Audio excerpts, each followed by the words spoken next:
பகிர்ந்து கொள்ள விரும்புகிறேன்.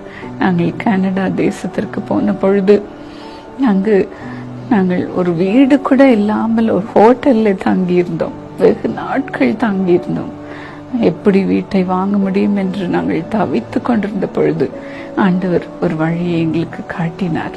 லோன் எடுத்து ஒரு அழகான வீட்டை வாங்கும்படி கர்த்தர் செய்தார்.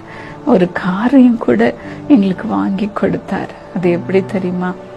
ஒரு இரவுல ட்ரீம்ல ஒரு ஏஞ்சல் வந்து என்னிடத்துல என்னை தட்டி எழுப்பினான். எழுந்துரு, சீக்கிரமா சொல்லு, உனக்கு எப்படிப்பட்ட கார் வேணும்னு சொல்லு என்று சொன்னான்.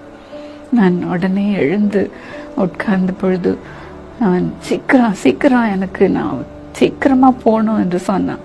அதனால வீட்டுல மாடிப்படியிலிருந்து கீழே ஓடி போய் ஒரு கார் பேம்ப்லெட் ஒன்று இருந்தது, அதை எடுத்து அந்த காருடைய படத்தை காண்பித்து என்ன கலர் கார் வேண்டும் என்று கூட அந்த தேவதூதனிடத்தில் சொன்னேன். அவன் உடனே அதை வாங்கி கொண்டு புறப்பட்டு போனான். அன்றைக்கு காலையில் எழுந்த பொழுது என் கணவர் கூட என்னிடத்துல கேட்டார். முதல் எழுந்த உடனே சொன்னாங்க, உனக்கு எப்படிப்பட்ட கார் வேணும் இவாஞ்சலின் என்று சொன்னார்கள்.